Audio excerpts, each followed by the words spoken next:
Welcome to Run Free and Strong. I'm Rito.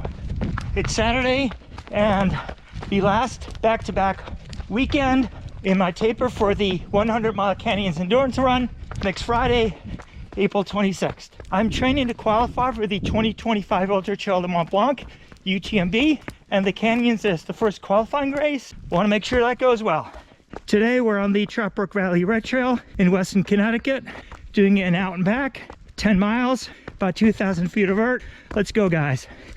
I've created 5 chapters for the video. I'll share my race strategy and plan for the Canyons 100-miler, as well as my race kit.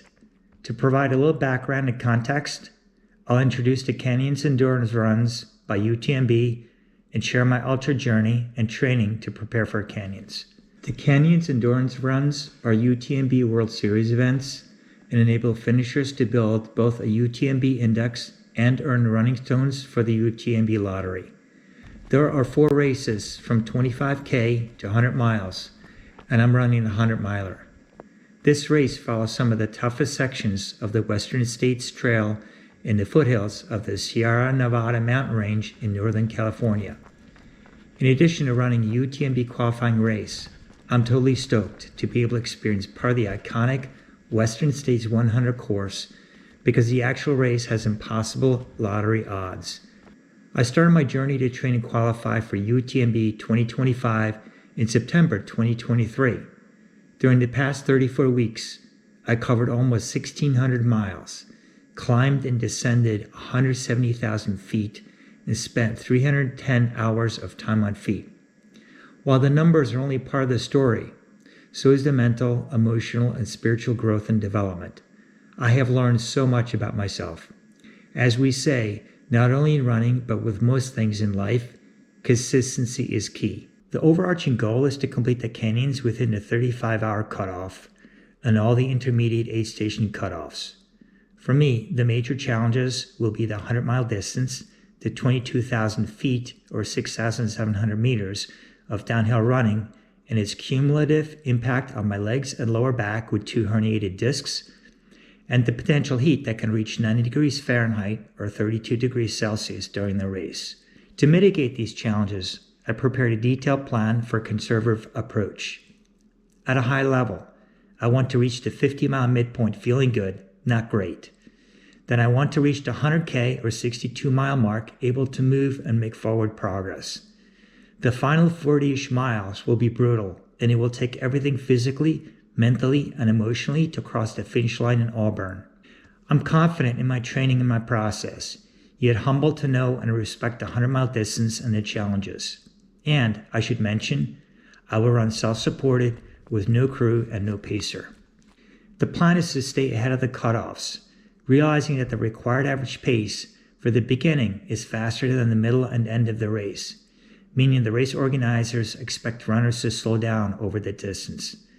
But the plan is not to push hard early in the race and pay for that later. So we'll be walking a tightrope, monitoring and adjusting as we go along. Of my 7 ultra attempts, my 2 DNFs were because of my lower back injury hurting me late in the race. What I learned from my Swiss Alpine DNF is that the downhill running on technical trails broke me. For Canyons, I've improved my training, I'll use poles early in the race, and I will not run all downhills. Heat can be an issue at Canyons, particularly on exposed sections of the Western States Trail. For me, living in Connecticut with cold winters, it was not possible to train in the heat. I plan to manage pace, hydrate and fuel, ice whenever possible, and cover up, including cap and sunglasses. And speaking of hydration and nutrition, I've learned to show up at the start line being properly fueled and hydrated, and taking advantage of aid stations early in the race to mitigate a caloric deficit and bonking. Of course, time in aid stations has to be managed, given the cutoffs. There are 3 drop bag locations. The most useful will be at Forest Hill, around a 30-mile point, which I plan to reach before sundown. I'll be able to change into warmer clothing as the nighttime temperatures can drop into the 40s Fahrenheit or below 10 degrees Celsius.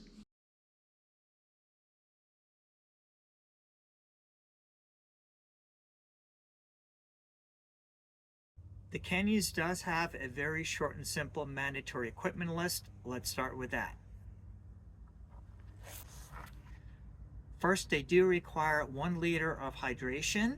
I have a 2-liter bladder and a running pack, and I'll be using the Nathan Vapor Air 1. Plenty of room here for everything, so yeah, should be good. I do have additional soft flasks, each 600 milliliters or 20 ounces. Not sure I'm going to be using these, but I'll bring them along just in case. Also required are 2 running lamps and spare batteries. I'll be using the Phoenix HR50R headlamps, 500 lumens, super light, waterproof, used them before. Also required is a cell phone. The only clothing items required are a hooded jacket. I'll be using the Patagonia Houdini jacket. It's water resistant, not waterproof. It does have a hood and it has zip storage, packs down pretty light. And they do require a hat. I'll be using a merino wool hat, and separately I just have one of these super light running caps for sun protection. Let's get to some of the other important items in my kit. I'll be running in the Hoka Mafate Speed 4 trail running shoes with Vibram soles. For those of you following my channel, you know that I train a lot in both the Hoka Eva Speed Goat as well as the Hoka Torrent 3, but for the race I decided to go with the Mafate Speed 4. Total game changers for me in past ultras have been these Black Diamond Carbon Z poles. I'll be carrying these in my pack, and they are super light, assemble very quickly. Again, total game changers. A few other items worth highlighting. I'll be running with my Garmin Forerunner 945 GPS watch. I'm not going to be wearing a heart strap, and I will not be using my Stride foot pod. Why? To preserve battery life of the watch.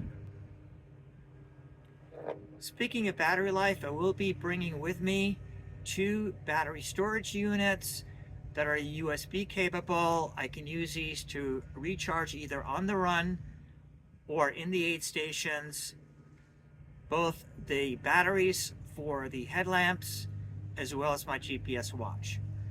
3 items that will be part of my race kit but won't be carrying with me. They'll be my drop bags, are another game changer, Mueller athletic tape. I use these to tape my feet.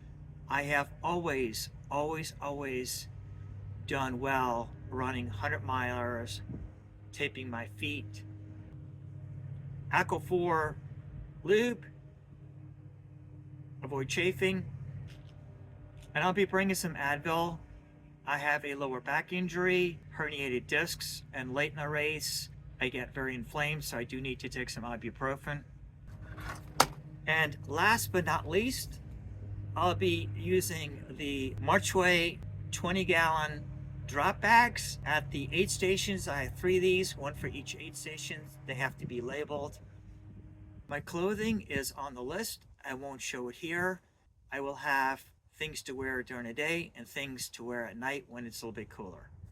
As far as fueling and hydration is concerned, what I'll be carrying in my running pack will be peanut butter and jelly wraps that are keto friendly, as well as Kind bars, maybe not so keto friendly. Those are probably going to be the things I'll carry with me, as well as the water supply. Otherwise, I'll be relying on the aid stations for fueling and hydration. I hope you enjoyed the video, and if you have any questions about my race plan or the race kit, please leave them in the comments below. Be happy to answer them. I would appreciate if you give the video a big thumbs up, smash that like button, and if you're not already following my journey, please consider subscribing. The next video will be the race video from the Canyons 100 Mile Endurance Run. Thank you for watching. I'll see you in the next one.